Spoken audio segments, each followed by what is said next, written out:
Hi everyone, welcome to my channel if you're new here, welcome back to my channel if you're a returning viewer or subscriber. I'm pretty sure the angle is off in this clip, but I can't figure out what I'm doing wrong. If you saw my last video, you'll know that I have a new camera. You'll have to bear with me for the next kind of couple of videos before I get it correct, before I get it right. Today's video is going to be my April wrap up. It's coming a little bit late. If you follow me on Instagram or if you've seen the community post that I did here on YouTube, then you would know I was actually injured. It was very dramatic, very scary. I did fear for my life for a second there. It really just went to show that life is so fragile and, you know, any moment anything can happen to you and that could be your time, you know. So I had this like immense thankfulness like for my life and everything like that the very second it happened. But even since then, my recovery's been very good and everything like that. It's now been a week since the event happened and I'm back to YouTube so I can keep doing what I love. I've been kind of planning video ideas while I was confined to bed. For people who want to know what happened to me, I'm going to keep it very brief, like because A, I know people can be quite squeamish, and also B, I don't know, I just don't feel like sharing everything. But I was at someone's house, I was sitting there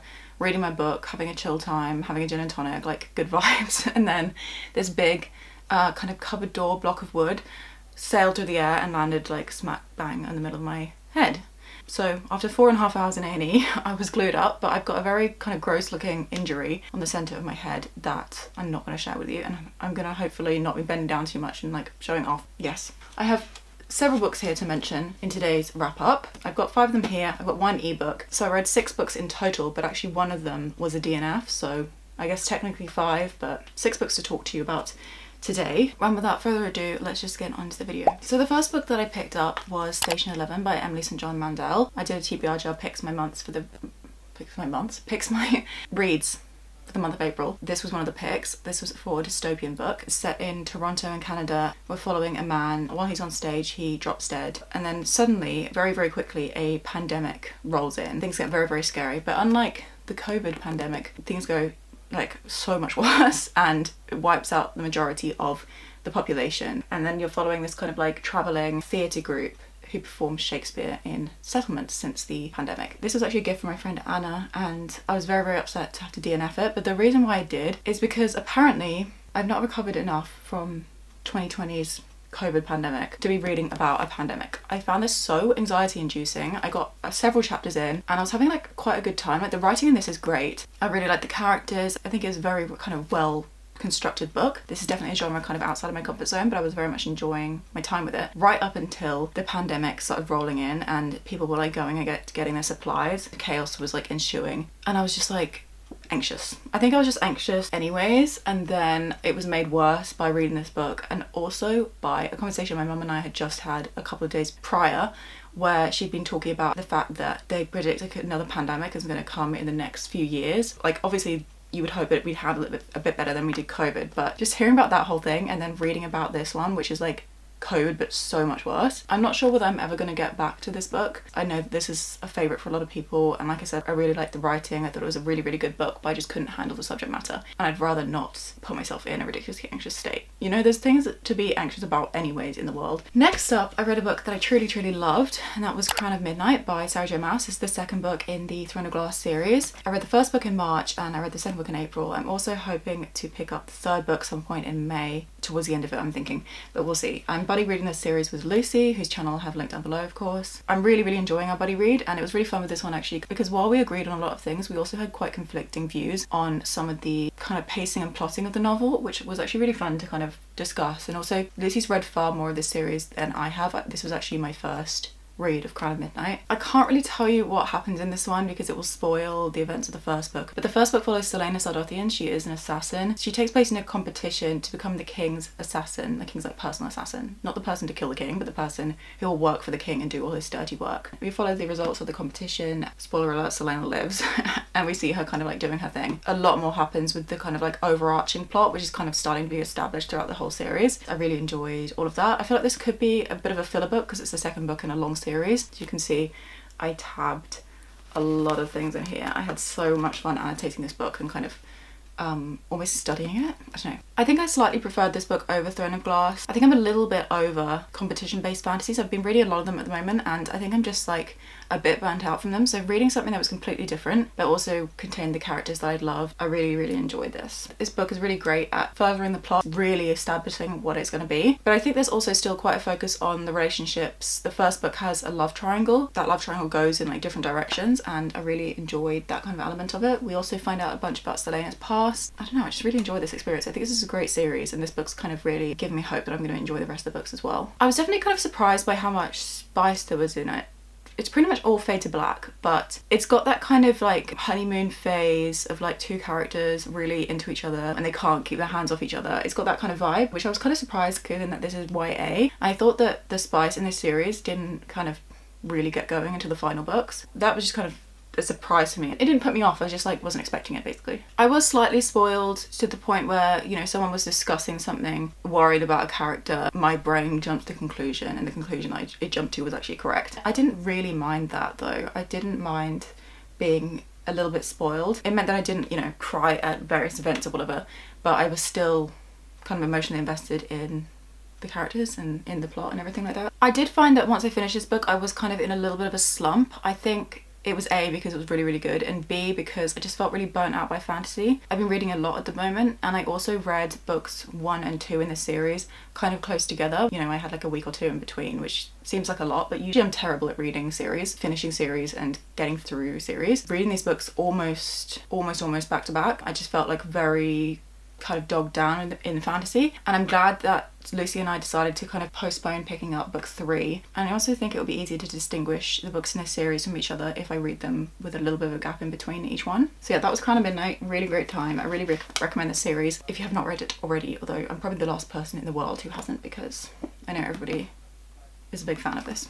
The next book that I read was Heartless by Elsie Silver. This is the second book in the Chestnut Springs series, a 5-part series of interconnected standalone books, all set on a ranch. These are all featuring cowboys, cowboy romances, so much fun. Light reads, perfect for the summertime. They're just silly and not that good, but also just great because they're exactly kind of what you're in the mood for. I'd say that I picked up this book when I was in the exact like, peak mood for it, so I really loved the first half of it, and then I kind of just like dragged this out of them over the month a little bit. I think because I was focusing on Crown of Midnight, and it meant that I was less in the mood for this kind of style of book when I was finishing it off, so I maybe fell out of love with it a little bit just because my own fault. The first book in the series I loved. I gave it 4.5 stars. First I thought this book was going to be not better than that one, but like I would like it kind of at the same level as that, but I definitely didn't. This was a 3.5 star overall. Still a really good book, and just perfect for what it is, you know, just if you want a light romance book, a decent amount of spice, this is it. So Heartless follows Cade Eason. He's the oldest brother in the Eaton family, and he's a single dad. He's got a little kid called Luke. Is that correct? Am I completely lying?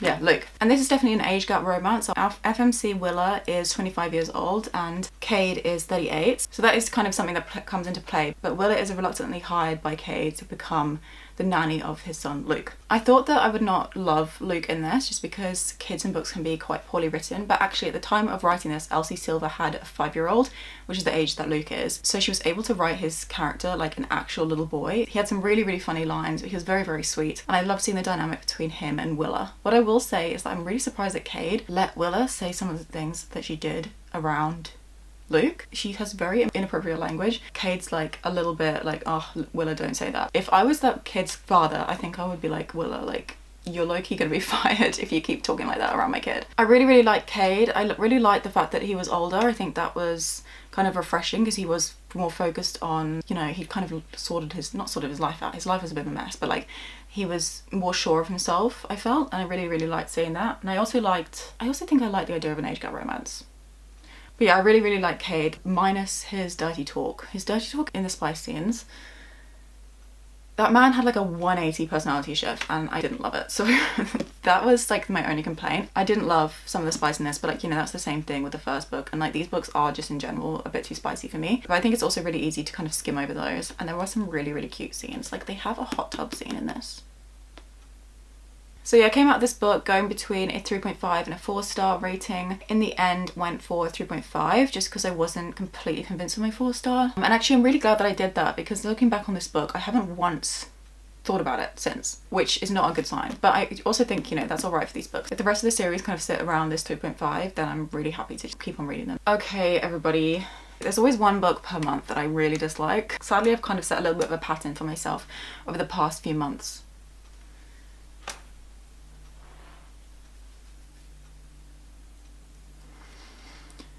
I'm scared to talk about this book because it's another one that is really, really popular, and it's another book that, you know, I can't.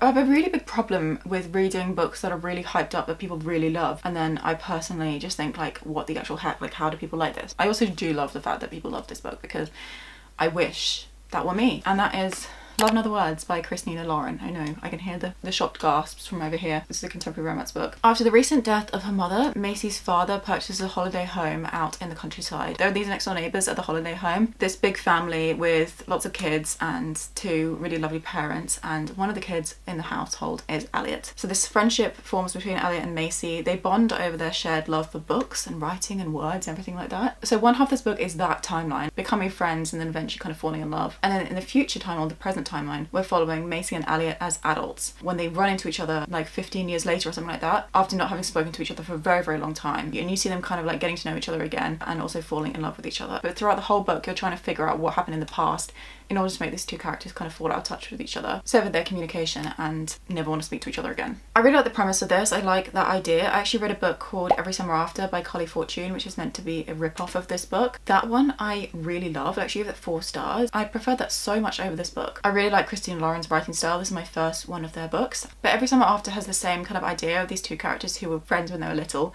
Something went wrong and then they haven't spoken to each other, and they meet in some future timeline to fix what went wrong in the past. The thing that went wrong in the past in Every Summer After, despite it being like very hurtful and difficult, I could see the potential of that being forgiven, and I understood the circumstances that kind of allowed that thing to happen. This book's thing that happened, I could not get past. I could not understand, and I was so kind of like disgusted by the way it was handled. And I think that personally, like, I'm pretty happy to forgive almost anything. Decades on, I could not face that.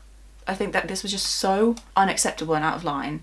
I don't know, it made me really angry, to be honest, because I was just like, I couldn't understand the like level of hurt that one of these characters put the other one through. I think the thing in the past would have made a lot more sense had there been a lot of character development across the time where the characters weren't speaking with each other. I think there wasn't much of that at all. I think the characters were very similar as adults as they were as like little kids, as like 13-year-old children. I finished the book in the middle of the night. I came downstairs for breakfast next morning and I just like ranted to my mum about it because I was so angry and like upset the fact that I kind of wasted my time with this book. And I said the one thing that I really liked was the writing, and she was like, well, actually maybe the writing's not that good because they didn't convey the character development that would have allowed the thing in the past to be, or for you to understand how someone could possibly forgive the other person for doing something like they did in the past. Aside from the whole thing in the past, there's also this element of like emotional cheating. Our main character Macy is in a relationship, a very committed relationship. She's actually engaged to the person she's living with. The minute Elliot turns up in her life, he's like convincing her to break up with this guy when they haven't resolved anything that happened in the past, and also she's in a completely different stage of her life and she's moved on and she's found someone she wants to be with. At the end of the book, where everything's kind of coming to a head and we're finding out what happened in the past, Elliot makes himself out to be the victim in the situation when actually what Macy went through was absolutely horrific. It was kind of like life-changingly traumatic. I think she deserved so much better than him, needed the healing she got from being away from him. I binged the end of this book. It was like compulsively readable, but also I was just desperate to figure out what had actually happened, and I really didn't like the kind of slow burn of the mystery element. It was just really, really dragged out. I finished this book at like 2 a.m. and I was like furious that I'd like, you know, stayed up and like been like, what the heck is happening? Like flipping the pages, like trying to figure it out, and then finding it out and it being that. 2 stars. 2 stars to this book. I'm sorry if you love it. I love that for you. I admire the fact that you could kind of forgive that thing in the past, because I just think that was like above and beyond. I'm glad to have read this, but I'm really disappointed that I, you know, went all the way to America to get this gorgeous copy. I obviously went for a different reason than that, but I spent too much money on this book only to really dislike it. Great.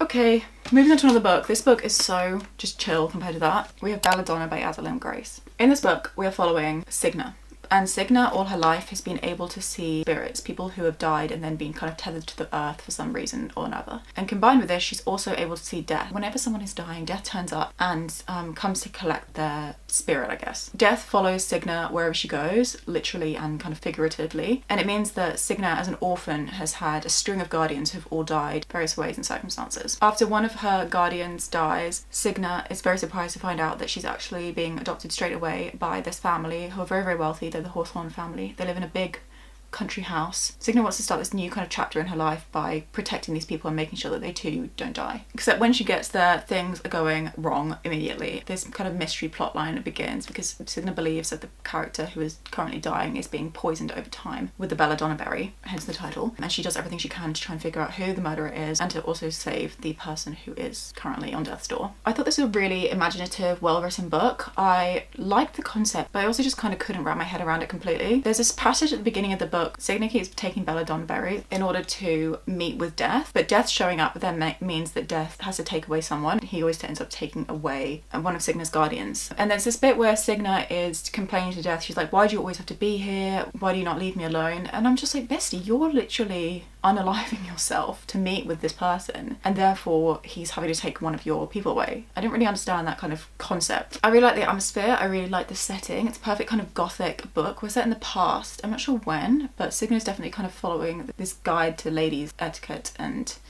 decorum, everything like that. So it's kind of a little bit Regency, and I really like that element of it. Maybe kind of Victorian era or something like that, I don't know. But the kind of gothic setting, the big beautiful country house, I had this like image in my mind of what this world was like, and I really, really enjoyed that aspect of it. The one thing with the story is I did get really, really bored. That hit about a third of the way in. I read the first third physically and I switched the audiobook. With the audiobook I was able to get this done, but towards the end I was just kind of desperate to get it over with. If I'd read this physically, I actually fear I would have DNF'd it and just looked up the answer to the murder mystery thing, because I don't know, there was something about this that I just found really, really boring. I think it was maybe just a tad, just a touch too long and things were dragged out a little bit, but 10 out of 10 for the atmosphere, 10 out of 10 for the setting. I would recommend this book to people, but yeah, overall came out with a 3-star rating. It isn't bad, but I will be unhauling this, passing it on to someone else. And then the final book that I read in the month of April, one of my favourite reads of the month, I gave this one 4 stars, Acts of Desperation by Nolan. This book follows our main character. What is her name? I don't know, but I also don't think it's that important because written in first person, she is very, very unhappy. She goes into a relationship in the wrong place and then she's very, very mistreated by the person that she's dating, this man, and to the point where like he actually breaks up with her at one point and she just like begs for him to come back because it just ruins her entire life. The way he treats her is just completely out of line, but she's also dealing with so much of her own struggles in terms of her mental health, kind of past trauma and things like that, that she kind of puts into the relationship and she overanalyzes everything. That part of it was extremely relatable. This is a literary fiction book and it's very much focused on our main character and on this relationship, this kind of absolute like undying adoration she has with this really like mid man who just is so, I mean, I low-key hated him. He was just so nothing, but you really saw her just putting her like 1,000% into this relationship and him giving her like 10% back. Straight off the bat, there are so many trigger warnings for this story. It is full of them and I really recommend having a quick look at them because some of the descriptions, particularly of self-harm, were like on page and I found quite difficult to read about and also quite triggering. It's a very emotional, very difficult read. There was a passage I actually cried out in a cafe in public. I was sitting there with my family and I had tears like filling my eyes and dropping down my face. Very, very difficult. It was like a description of the way that the character felt and it was something that like I'd felt the exact same way and those are the exact words I would have used to describe that feeling had I been able to. Our main character, our girlie, she is so delulu, but she's also incredibly self-aware and I really, really like that about her.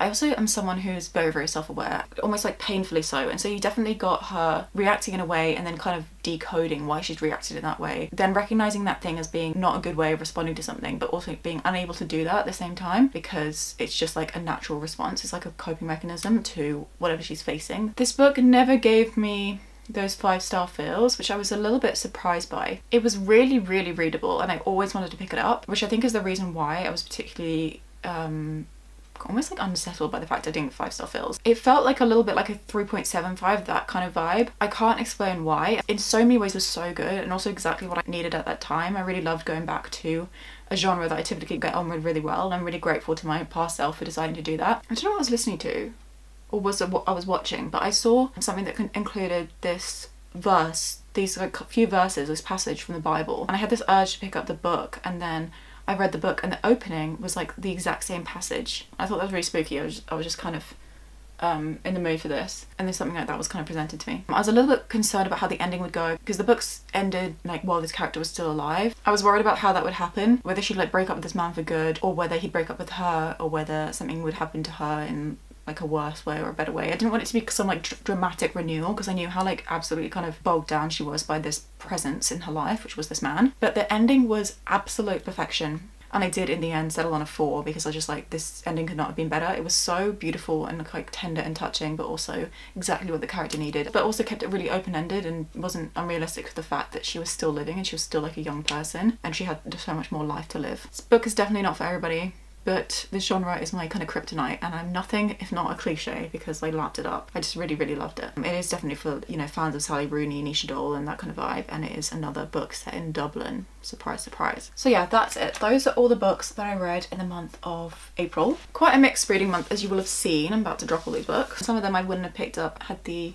TBR jar not picked them for me. Several of these were actually on my TBR for the month. Belladonna was, Love and Other Words, Station 11, and maybe Crown of Midnight, I don't remember, but all of these were like high priority reads, and I'm really glad to kind of tick them off my list. We had a DNF of 4.5, 3.5, 2, 3 and a 4. Very mixed ratings, but you know, successful reading month. I got to lots of books that I've been kind of keen to, and it's honestly not that big a deal, like not enjoying a book. Thank you so much for watching this video. Thank you so much for being here. I got a slight headache, so I'm gonna sign off and like take a little break before I start editing this. If you enjoyed the video, please give it a thumbs up and let me know that you did. Subscribe if you would like to stick around if you want to see what books I'm getting to over the next few months. I've actually already posted my TBR for the month of May. I actually filmed that in advance, which was really, really great timing, because it meant that, you know, this didn't interfere. Sending my love to you from here to wherever you may be in the world. I usually post on Saturdays, but I'm going to be skipping this Saturday. Nothing to do with my head. I'm actually going overseas and I just don't have the time or energy to be filming anything before I go and to schedule up for Saturday. See you next Wednesday. Got lots of video plans. Like I said, I've been kind of sitting in my bed planning them while I've been unwell. Things will go completely back to normal as soon as I return from my trip. Bye bye.